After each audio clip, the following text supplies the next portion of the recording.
Assalamualaikum warahmatullahi wabarakatuh. Selamat sore dan salam sejahtera untuk kita semuanya.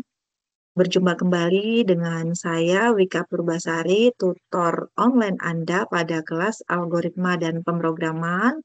Dan pada hari ini di Tueb 4 kali ini kita akan belajar mengenai array, metode, eksepsi, clustering, string buffer, dan math.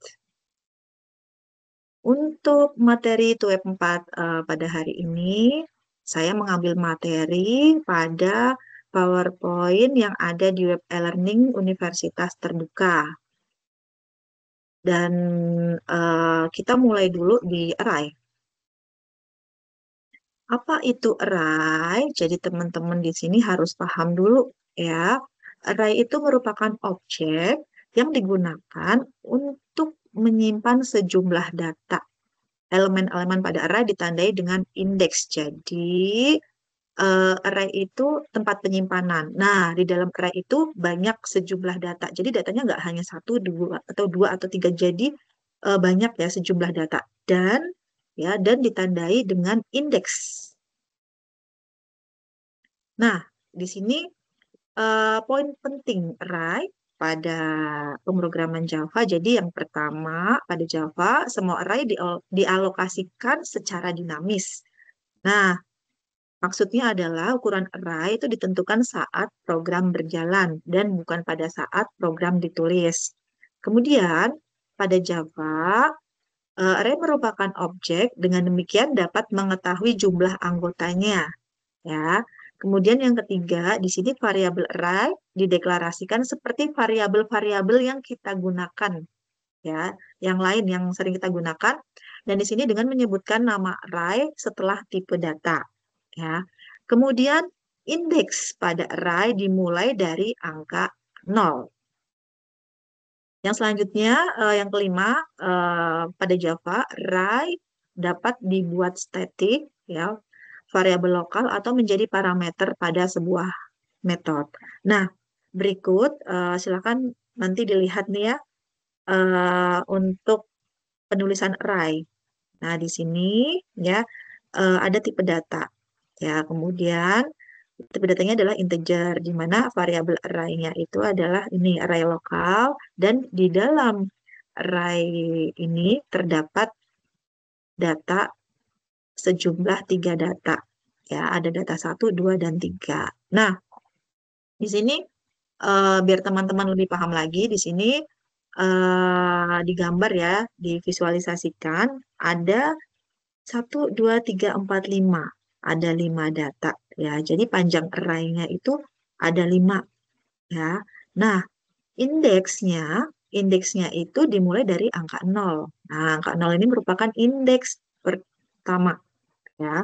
Kemudian indeks terakhirnya adalah 4 ya. Nah, 0, 1, 2, 3, 4 ini disebut dengan indeks array, dan 10, 5, 7, 3 serta 1 di sini disebut dengan data. Gitu loh. Nah, kemudian kita sekarang belajar mengenai array satu dimensi. Contohnya di sini ada variabel cars ya, dikasih tipe data string, di mana di dalam array tersebut, variabel array tersebut terdapat merek mobil ya, dengan nama merek Volvo, BMW, Ford, dan Mazda ya. Kemudian contoh lagi ada variabel array my_num ya, dengan tipe data integer, di mana di dalam my_num tersebut terdapat serangkaian data 10, 20, 30, dan 40. Nah, contohnya di sini contohnya, misal ya, di sini ya ada variabel array integer, kemudian tipe datanya integer. Nah, di sini ini untuk indeks ke 0 ya, isi datanya adalah 5. Kemudian untuk indeks pertama ya, atau indeks 0, setelah 0 kan 1 gitu ya. Jadi indeks 1 ya, ini sama dengan tipe data, isi dalam datanya adalah 7 ya. Nah, kemudian dipanggil di sini muncul output di mana indeks ke 0 outputnya 5 dan indeks ke 1 outputnya 7. Kemudian, nah, diperhatikan lagi, di sini ada variabel array ya, di mana diberikan tipe data string.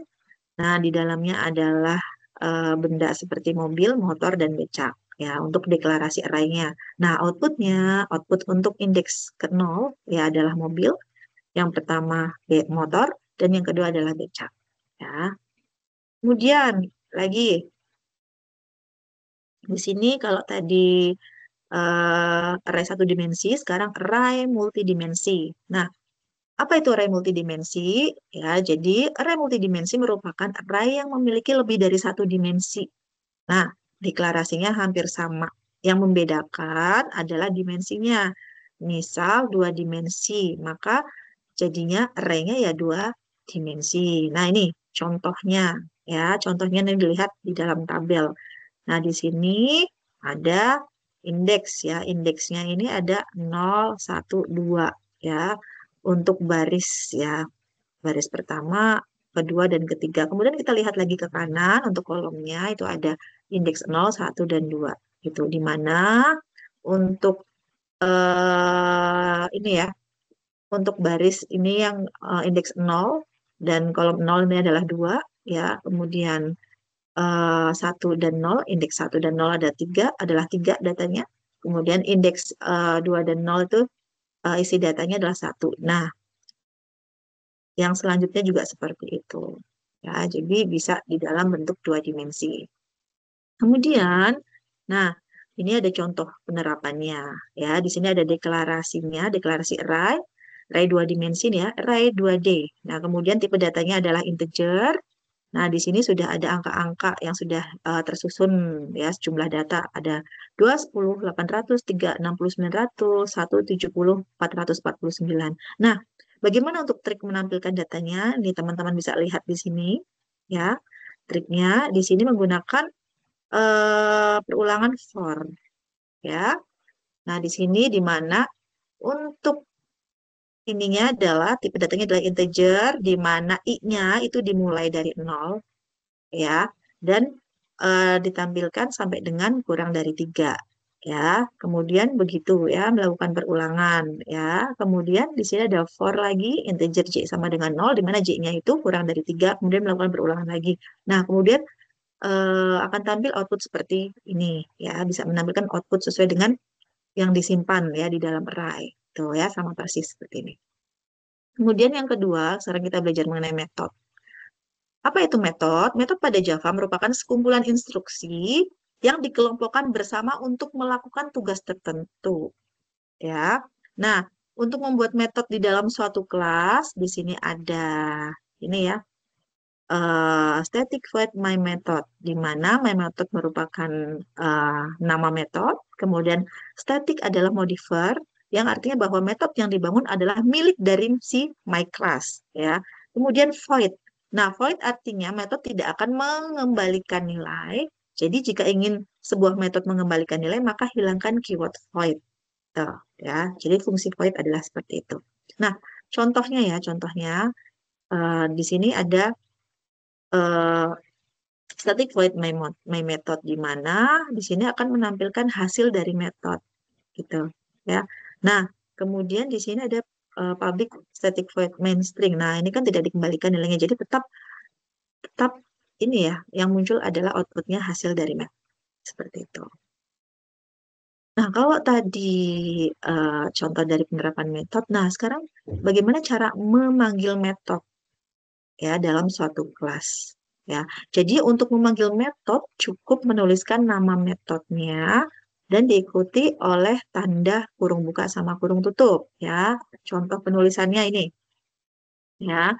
Di sini sudah ada untuk menampilkan metode ya, hasil dari metode ya. Kemudian di sini setelah ini adalah public static void main ya, ditampung di dalam variabel tipe data string ya. Kemudian dipanggil metodenya my method ya. Kemudian hasil outputnya adalah seperti ini. yang sama yaitu hasil dari metode. Setelah itu kita belajar mengenai exception atau eksepsi ya. Nah, apa itu eksepsi? Jadi, eksepsi itu merupakan peristiwa yang menyebabkan program menjadi tidak normal ya. Jadi akan muncul error di dalam program tersebut ya. Nah, di sini penyebab dari ekses eksepsi itu banyak ya. Penyebabnya itu kemungkinannya banyak ya. Misalnya data yang dimasukkan tidak valid, kemudian file yang dimaksud dalam kode program tidak ada, jadi filenya nggak ada. Terus kalau dipanggil itu nanti jadinya error, ya. Kemudian memori yang tidak terdefinisi gitu, jadi tidak dideklarasikan juga dan banyak lainnya, ya. Nah, kategori dari eksepsi yang error tuh seperti apa? Teman-teman juga harus memahami ya, pasti ketika teman-teman nanti ini ya praktek itu pasti menemukan hal-hal seperti itu. Jadi sudah tahu, oh ini masuk ke dalam jenis kategori eksepsi error yang seperti apa ya. Jadi kategori error dari eh, eksepsi itu yang pertama ada compilation error, yang kedua ada runtime error, dan yang ketiga ada logic error ya. Bagaimana penjelasannya ya? Yang pertama untuk compilation error ya di sini keeroran ya yang terjadi pada saat program itu dikompilasi ya. Nah, biasanya kesalahan-kesalahan yang ditampilkan adalah kesalahan sintaksis atau kesalahan penulisan program atau penulisan coding. Jika salah menuliskan perintah, fungsi atau coding ya pasti ketika di run ya, di compile gitu ya, pasti akan memberikan notifikasi error. Kemudian kesalahan semantik ya, kesalahan secara logika yang tidak bisa dikerjakan. Tuh, ya. Kemudian kesalahan cascading atau kesalahan ambiguitas. Nah, maksudnya apa ini? Gitu, ya. Nah, di situ nanti akan menimbulkan error, ya notifikasi error. Ya, contohnya, ya. Nah, ini nih, ya. Nah, di sini contohnya, nah nih, ketika kesalahan sintaksis, kesalahan dalam penulisan program.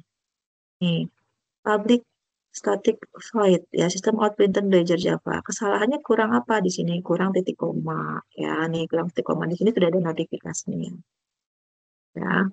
Kemudian kesalahan semantik. Nah, kesalahan karena variabel A dan B belum diinisiasi. Jadi di sini sudah dipanggil, sudah dikasih tipe data A, B, C gitu. Tapi bingung nih di sini ya. Dia di sini variabelnya itu belum diinisiasi ya. Ini angkanya berapa gitu ya. Misal harusnya diinisiasi A sama dengan 2 atau B sama dengan 5 atau angka yang lain gitu. Nah, di sini bingung, maka di sini akan timbul error karena tidak ada isinya nih si variabelnya ya, tidak diinisiasi. Kemudian kalau kesalahan cascading, nah kesalahan di sini, nah kesalahan penulisan fungsi ya yang harusnya for cuman for gitu ya, maka akan terjadi error.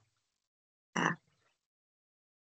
Kemudian yang kedua runtime error ya. Bagaimana kesalahan runtime error? Yang pertama, kesalahan yang tidak ditampilkan pada saat mengkompilasi program ya. Yang kedua, kesalahan terjadi pada saat program sudah dioperasikan.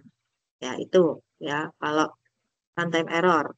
Kemudian kalau logic error, kesalahan yang sudah lolos dari kesalahan sintak atau semantik ya. Jadi lolos sintaknya udah bagus, oke ya. Kemudian tidak terdapat kesalahan semantik tapi masih error. Nah, itu dinamakan logic error ya. Kemudian program berhasil dikompilasi tapi error gitu ya. Kemudian pada saat runtime tidak ditemukan kesalahan dan pada keluaran tidak sesuai dengan yang diinginkan. Dia muncul outputnya, tapi outputnya itu tidak sesuai dengan apa yang dibutuhkan oleh user gitu. Ya, kok seperti itu outputnya gitu. Padahal tidak diharapkan outputnya itu tidak diharapkan gitu ya oleh user. Nah, misalnya di sini A sama dengan 2 plus 2. Harusnya keluarannya itu menghasilkan nilai 4, tapi yang keluar tuh bukan nilai 4 gitu ya. Nah, bagaimana cara penanganan kesalahan ya dari penyebab kesalahan tadi gitu ya. Jadi untuk menjebak Ya, si Java ini punya cara tersendiri, ya, yaitu membuat block code atau block coding atau try catch. Ya, ada try catch, ada try catch bersarang, try catch banyak, dan try catch finale. Ya, nah ini di sini saya tampilkan untuk contoh try catch, ya. Nah, dibuat ini ya, ini ya, dibuat seperti ini, ya. Dibuat sistem out printer, my numbers. Jadi elemen yang ada cuma 0 sampai dengan 2. Elemen 10 akan dianggap error untuk baris ketujuh. Ya. Nah, kesalahan track catch-nya dibuat seperti ini. Catch exception di antara output, ya, output sistem out printer. Nah, dibuat ada catch exception gitu. Ya, dibuat seperti ini. Nah, kemudian untuk try catch bersarang, nah di sini itu adanya block code, ya, di dalam block code itu dinamakan try catch bersarang. Adanya try catch di dalam try catch gitu, ya. Nah, di sini contohnya seperti ini,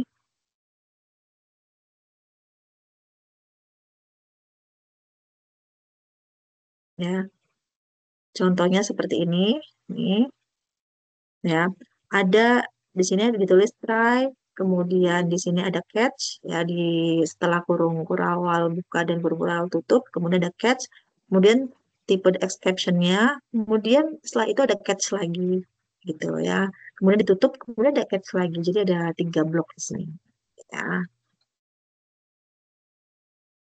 Nah ini penulisannya seperti ini, try, kemudian catch, kemudian ada catch lagi di sini. Ya, di sini digunakan untuk menjebak kesalahan jika ada array yang melampaui indeks array. Gitu, ya. Kemudian ada try catch finally. Ya, jadi statement finally adalah satu blok dalam penanganan kesalahan yang akan dijalankan baik error ataupun enggak.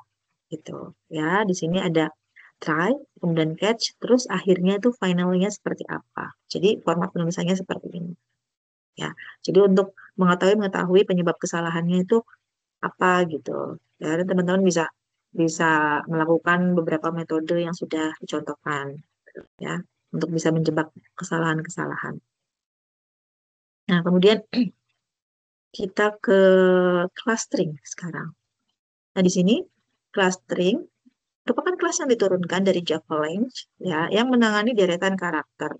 Ya, mempunyai sejumlah metode yang berguna untuk memanipulasi string itu sendiri. Misal, mengubah huruf kecil menjadi huruf kapital, kemudian menggabungkan karakter atau string, kemudian memenggal string dari depan, tengah, atau belakang. Ya, nah di sini untuk mengetahui panjang string, ya, jadi penggunaan metode string untuk mengetahui panjang string itu menggunakan fungsi length.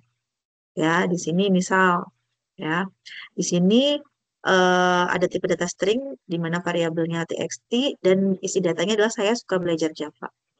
Tuh, ya. Nah, kemudian di sini dipanggil nih txt-nya, ya. Kemudian di sini dipanggil, ya. Di sini kan sudah ada jumlah char sama dengan text length. Jadi dipanggil jumlah karakternya berapa di sini. Ini metodenya nih, metode string length. Nah, maka muncul output di sini dari tulisan kalimat saya suka belajar Java itu terdiri dari 21. Ya, panjangnya atau lengthnya terdiri dari 21 huruf. Ya. Kemudian, metode yang selanjutnya adalah menggabungkan. Ya, dengan perintah apa? Dengan perintah concat string. Gitu. Nah, ini ya, di sini. Di sini perintahnya nih ya, di dalam contoh coding Java-nya, nama lengkap sama dengan nama depan, concat nama belakang, ya, menggabungkan. Nah, di mana nama depannya itu Kani, nama belakangnya Launggu. Nah, kemudian Kani dan Launggu tersebut digabungkan dengan fungsi concat di sini. Maka outputnya akan muncul Kani Launggu. Seperti itu. Ya. Kemudian yang selanjutnya adalah mengambil satu karakter di dalam string. Ya. Nah, di sini dengan apa? Dengan chart art, ya, dengan metode chart art, ya.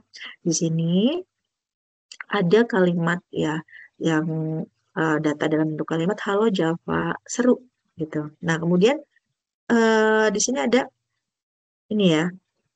Nih, ada string chat 5 ya. Jadi mengambil karakter yang kelima. Kemudian kemudian string chat 6 ya, string chat 7, string chat ke-8 ya. Nah, kemudian ditampilkan di output karakter kelima adalah J ya, di sini. Ya, kita lihat 0, 1, 2, 3, 4, 5 ya, spasi dihitung ya. Kelima adalah J. Kemudian yang keenam sebelahnya berarti A, yang ketujuh V, dan yang kedelapan A. Itu outputnya seperti ini. Jadi mengambil huruf ya, atau mengambil sebuah string gitu ya, dengan menggunakan perintah chart. Nanti coba teman-teman praktekkan ya. Nah, selanjutnya adalah kelas string buffer. Ya, di sini kelas string buffer adalah kelas yang diturunkan dari library yang ada di objek Java Lang. Kemudian kelebihan dari kelas string buffer ini bisa memodifikasi string yang ada di dalam buffer string. Ya. Kemudian string buffer memiliki fitur kapasitas bisa otomatis melebar ya selama acuan ketentuan Java memenuhi. Ya.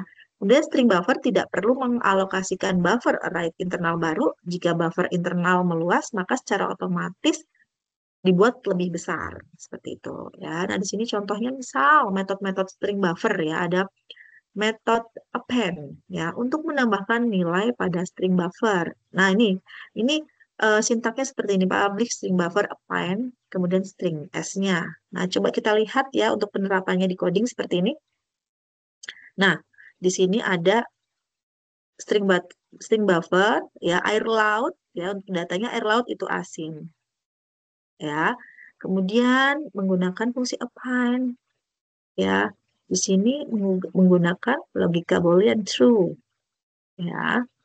Nah, kemudian di sini ada string buffer manusia, untuk data manusia kakinya 3. Nah, kemudian di sini menggunakan append ya dengan nilai boolean false ya. Nah, ketika ditampilkan output SBF2 dan output SBF3-nya yaitu SBF1-nya ya, untuk inputan nih, input ya. Input SBF2 apa di sini adalah ya, air laut itu asin ya untuk SBF1-nya. Kemudian outputnya air laut itu asin gitu. Nah, memang true tuh. Ya, air laut memang asin rasanya. Kemudian yang kedua, outputnya ini untuk inputannya manusia kakinya 3. Nah, outputnya di sini outputnya SBF2 manusia kakinya 3. Nah, itu false. Ya, itu. Nah, kemudian selanjutnya adalah eh, untuk metode string buffer. Yang kedua, metode insert, yaitu menyisipkan string pada string buffer pada posisi tertentu. Ya, di sini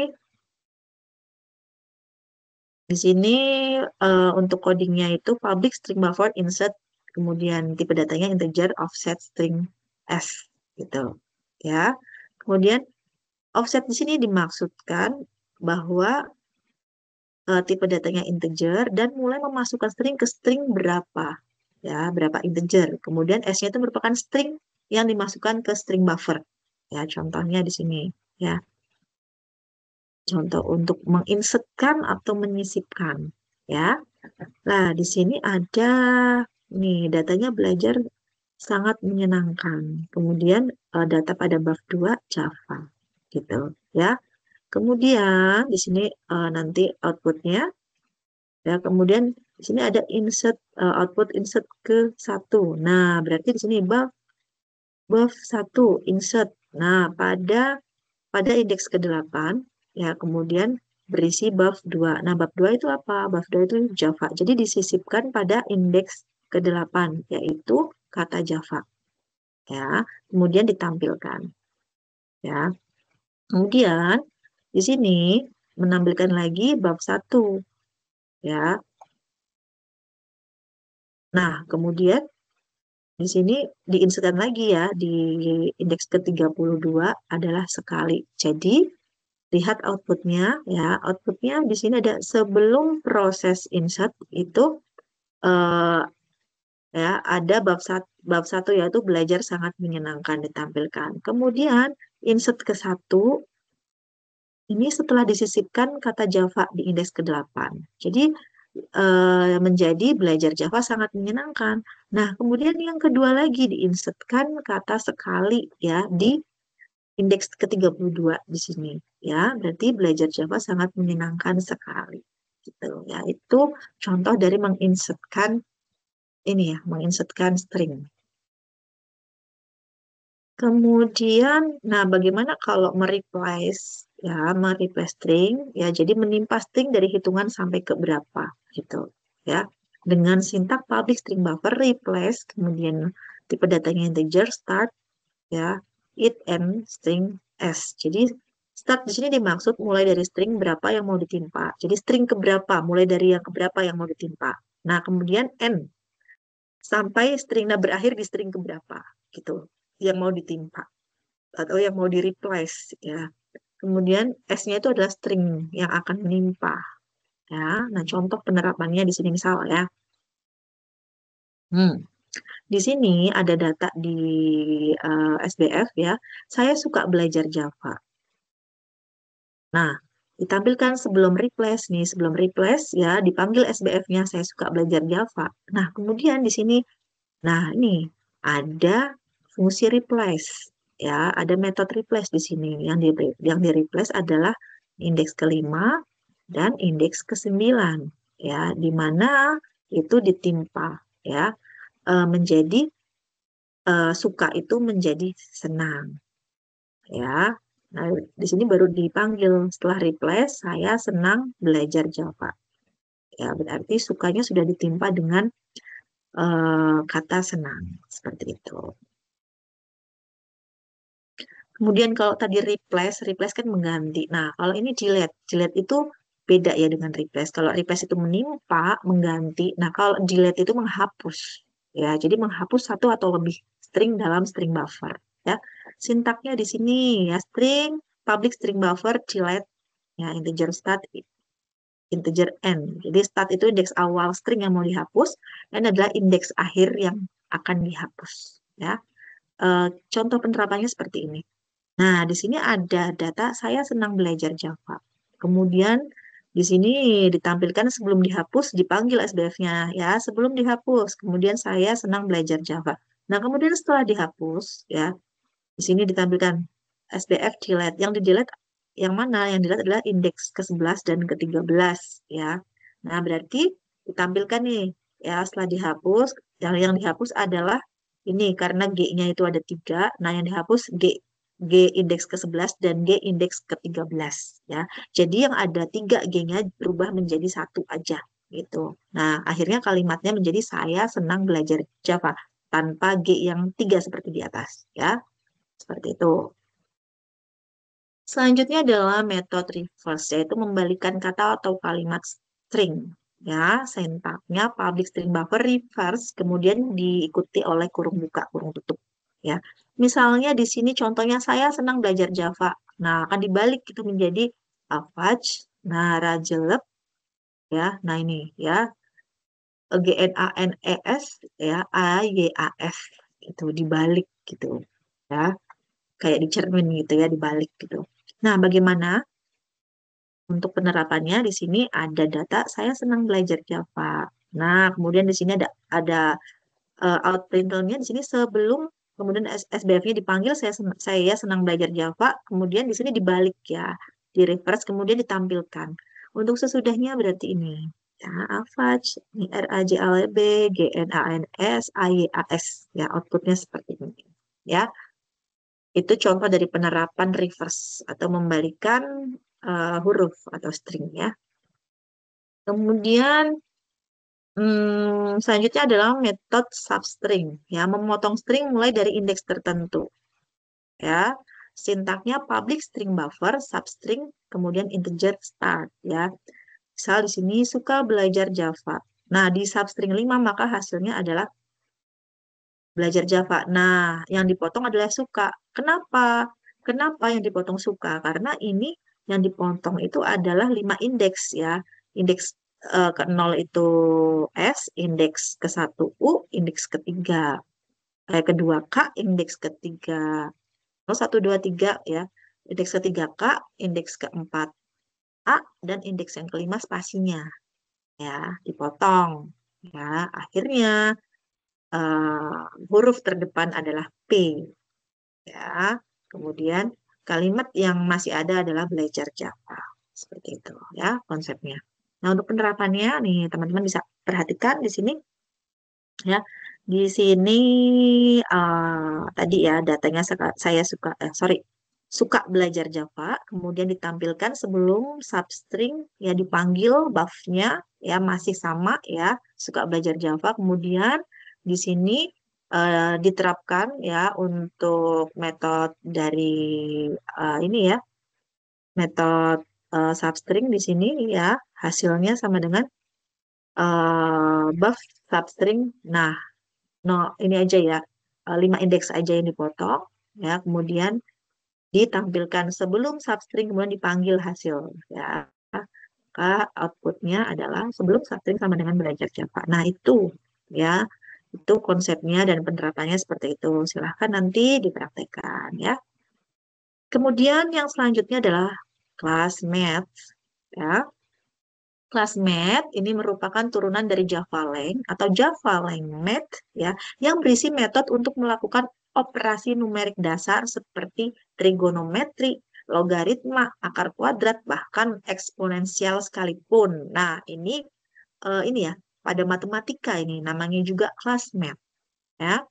Di sini metode-metode math-nya ada metode A, B, S, absolute ya, diiringi dengan kurung buka kurung tutup ya, yaitu mengembalikan ya atau menghasilkan nilai mutlak absolut dari berbagai tipe data seperti integer, long, float, dan double ya. Cara penulisannya untuk sintaknya adalah public static double ups ya, kemudian tipe datanya apa, kemudian di sini ya apa A-nya gitu ya. Contohnya nih, contoh penerapan dalam Java-nya. Di sini misal ada data di variabel X dan Y, di mana tipe datanya itu adalah double. Ya, isi X adalah 4876,1874D.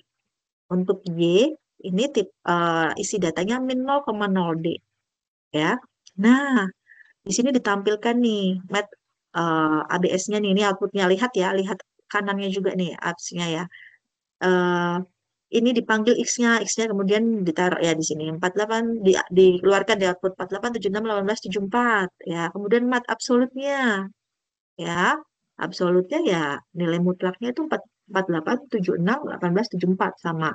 Kemudian yang Y ya, yang Y itu dipanggil nih min 0,0 ya. Nah, mengembalikan absolutnya min 0,0D ya. Jadi 0,0. Nah, kemudian min 9,5 D. Nah, absolut dari min 9,5 D ya absolutnya adalah 9,5. Tuh, ya. Nah, sekarang setelah absolut ada metode max ya, yaitu mengembalikan nilai terbesar dari dua variabel parameter yang diadu ya. Contohnya di sini ya, berarti kalau ada kata-kata diadu berarti ada dua variabel ya. Di sini ada public contoh sintaknya ya, untuk format sintaknya public static tipe data max ya. Nih metodenya ya max, kemudian tipe data A, kemudian tipe data dari B ya.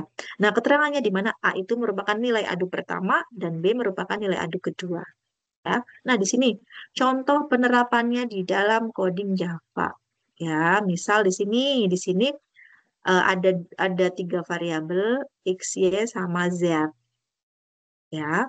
Nah, dan ketiganya itu diberikan tipe data double ya, di mana X itu berisi data 60984,1 sedangkan Y 1000. Nah, kemudian di sini ya, di sini di sini Z ini digunakan untuk menampung ya hasil dari tadi ya, hasil dari penerapan metode max ya, max x, y. Jadi hasilnya tuh disimpan di dalam variabel z, di dalam wadah z ya. Nah, setelah itu ditampilkan outputnya. Nah, outputnya nih nilai terbesar dari. Nah, dipanggil nih X-nya. X-nya berarti 6984,1 dan Y-nya panggil 1000 ya. Nah, ini sama dengan kemudian panggil variabel Z-nya. Z. Nah, berarti nilai terbesar dari 6984,1 dan 1000 ya ini hasilnya adalah 6984,1 gitu ya. Untuk hasil dari penerapan metode math ya. Jadi gitu. Jadi harus ada dua data yang diadu ya atau dua variabel yang diadu ya, untuk bisa memunculkan nilai yang paling besar. Kemudian metode min. Nah, berarti kalau metode min itu ya kebalikannya dari metode max ya. Kalau tadi mencari nilai terbesar, nah kalau metode min itu mencari nilai yang terkecil dari dua variabel yang diadu ya. Nah, contoh sintaknya public static tipe data min ya. Kalau tadi max, kalau sekarang min. Nah, tipe data dari variabel A dan tipe data dari variabel B ya, dari B ya. Nilai A dan B itu tadi ya, nilai adu pertama yang A, nilai adu kedua yang B. Nah, untuk penerapannya pada program Java seperti ini. Ya, tadi ya sama seperti tadi contohnya, cuman yang ini menampilkan nilai minimalnya. Jadi bedanya cuma di penulisan di sini, min x, y. Ya, jadi dari dua data yang diadu ini, ya berarti otomatis yang keluar adalah 1000 ya, 6000 sama 1000 ya gedean, kecilan 1000 gitu ya. Semoga paham.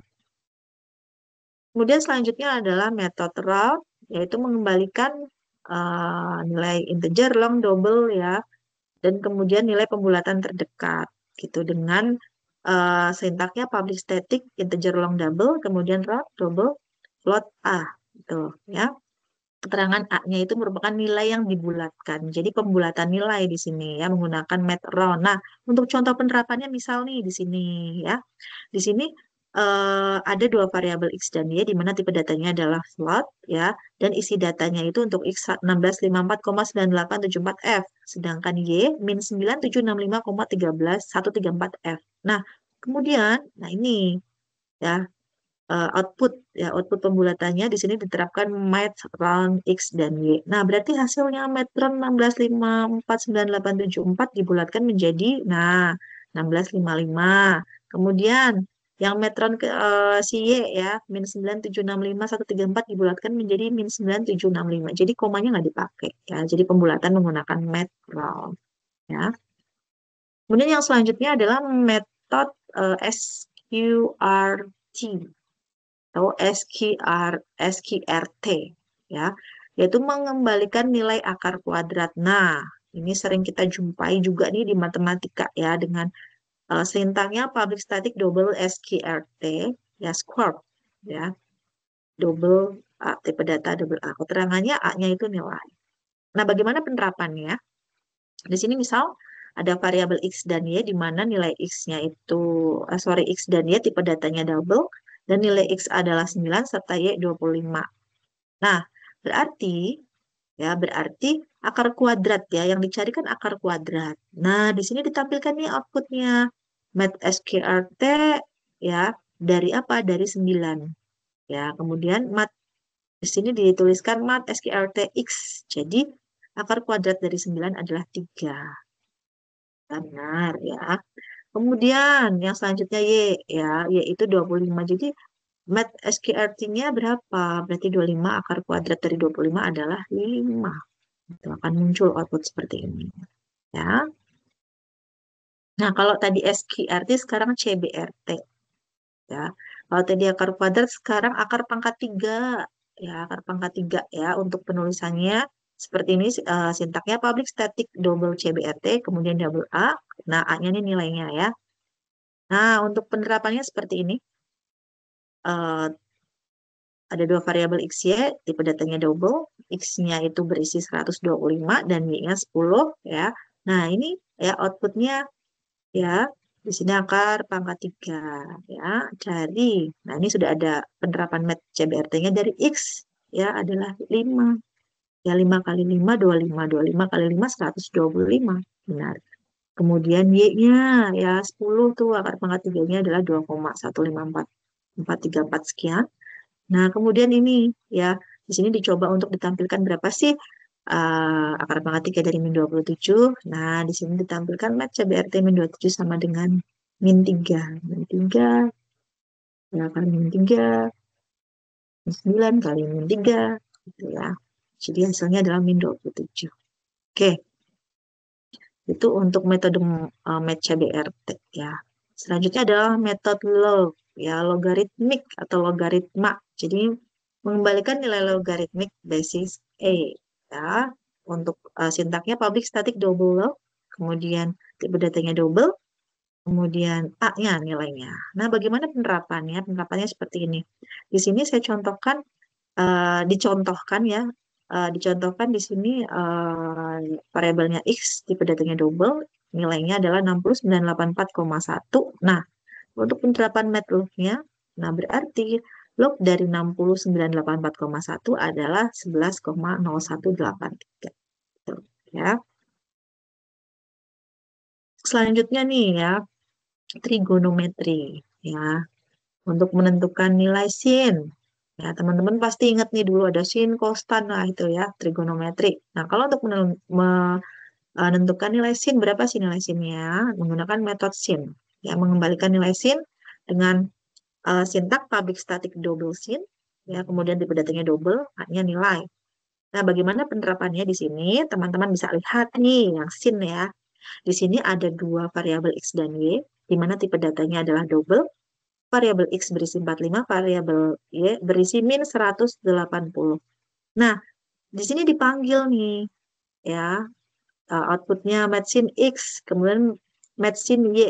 Nah, fungsi matlognya nih, ya, matsin X. Jadi, sin dari nilai 0785 sekian ini adalah 0,7071. Sedangkan sin dari min 3,14 sekian-sekian ini adalah min 1,222. Itu outputnya seperti itu. Ya. Nah, itu tadi serangkaian materi-materi yang bisa kita pelajari di web 4 pada hari ini. Ya, semoga teman-teman itu paham ya dan mendapatkan pencerahan untuk membuat tugas ya. Nah, ngomong-ngomong tentang tugas, ini akan kita kulik ya, kulik tugasnya, kulik sedikit mengenai tugas 3 ya. Di sini tugas 3 itu mengenai menghitung ini ya, total gaji ya. Nah, dengan ini, dengan operator if dan array. Ya, di sini sudah ditentukan pakainya menggunakan operator, kemudian if sama array. Itu nih aturannya seperti ini. Nah, ini golongannya, golongan A 5 juta, B 6,5 juta, C 9,5 juta gaji. Nah, di mana nanti setiap golongan gaji itu ya, baik golongan A, B, dan C, itu tersimpan di dalam array gitu ya. Nah, dimulai dari di indeks ke berapa? Dari indeks ke 0 ya, di mana array ke 0-nya itu untuk golongan A, kemudian array 1 untuk golongan B, dan array kedua untuk golongan C ya. Nah, setelah itu buat persen array juga ya untuk lembur ya. Ada 30% dari gaji, 32% dari gaji, 34%, 36%, dan 38% dari gaji. Ya, nih ya, selain golongannya ya, kemudian lemburnya juga ya di array. Nah, di sini inputannya nanti adalah golongan dan jam lembur. Ya, inputan dari usernya itu golongan sama jam lembur. Nah, kemudian outputnya itu menampilkan jumlah penghasilan. Ya, di mana jumlah penghasilan itu merupakan jumlah dari gaji golongan ditambah gaji lembur, ya, persentase gaji lembur. Ya. Nah, di sini nanti akan muncul output seperti ini. Ya, nanti ada masukkan golongan A, B, atau C. Nah, si user akan menginputkan B misal, ya, maka dia akan membaca golongan B itu gajinya berapa, ya. Kemudian masukkan jumlah jam lembur 3 jam lemburnya. Kemudian diinput oleh user adalah 3 ya, contoh. Nah, nanti akan muncul ketika di enter akan muncul gaji golongan B ya sama dengan 6.500.000. Ya, kemudian gaji lembur untuk 3 jam. Nah, tadi 3 jam tuh prosentasenya berapa dikalikan gaji pokok ya. Hasilnya adalah 2.210.000. gitu.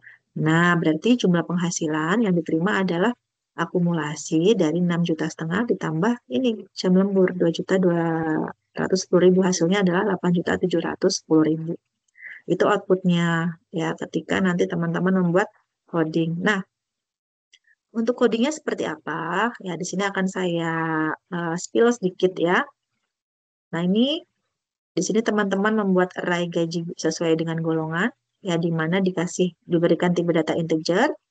Nah, untuk variabel array-nya adalah gaji golongan, ya di sini ada 5 juta, 6,5 juta, dan 9,5 juta. Kemudian di sini juga teman-teman nanti diminta untuk membuat array lembur, ya, jam lembur dalam bentuk persen lembur. Nah, ada 30, 32, 34, 36, 38%. Ya. Nah, kemudian ini ada scanner input, membuat objek scanner, ya. Tadi inputan untuk apa? Untuk tadi memasukkan golongan apa? Ya, user itu golongannya apa, kemudian jam lemburnya berapa. Ya. Nah, kemudian di sini ada penentuan indeks, ya. Di sini ada ini golongan equals A, ya indeks ke 0, B 1, ya. Untuk golongan B indeks ke 1, dan golongan C indeks keduanya menggunakan fungsi if, ya. Nah, kemudian untuk validasi golongan, indeks golongan, ya. Kalau golongannya itu bukan 0, tadi kan ada 0, 1, 2. Nah, kalau selain itu berarti nanti akan muncul output golongan tidak valid dan program akan berhenti. Ya, kemudian close. Karena apa? Karena yang diinputkan itu selain golongan 0, selain golongan A, B, dan C. Gitu. Ya, selain yang ada di indeks 0, 1, dan 2. Ya. Nah, kemudian di sini ambil gaji sesuai golongan. Nah, tadi sudah di-array kan? Ya, dipanggil ini gaji golongan. Ya. Nah, kemudian hitung gaji menggunakan fungsi if. Jika lembur lebih dengan sama dengan 1, ya, dan jam lembur kurang dari sama dengan 4, maka hasilnya ini, ya. Jadi hasilnya itu apakah benar sesuai dengan yang ada di array itu. Jika benar, maka ini ya, ini merupakan perhitungan gaji ya di if dan else if ini. Nah, kemudian kalau setelah itu baru sudah ketemu di sini, nah, baru dihitung total gajinya ya. Dan di sini tipe datanya pakai double ya. Di sini dihitung total gaji itu sama dengan gajinya dia yang asli ya, gajinya si user yang asli tadi sesuai dengan golongan ditambah gaji lemburnya berapa. Ya, kemudian baru ditampilkan di sini ya. Yang ditampilkan adalah tadi ya golongan gaji A, B atau C, kemudian jam lemburnya ya sesuai dengan ini gaji lemburnya sesuai dengan jam lembur yang diinputkan berapa. Kemudian total gaji. Ya total gaji ya berarti gabungan dari golongan gaji dan jam lembur seperti itu ya untuk bisa menampilkan output ini ya.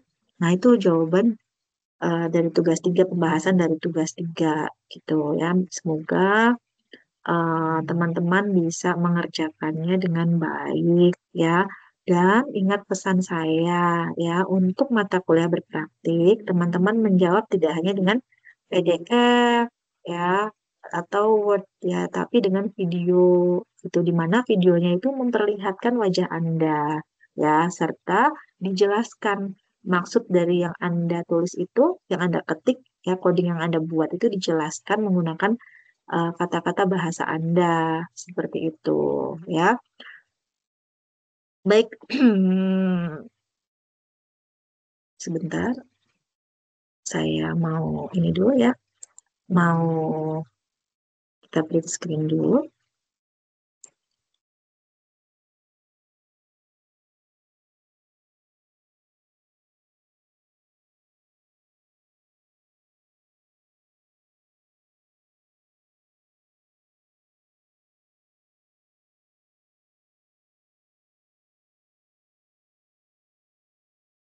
Oke,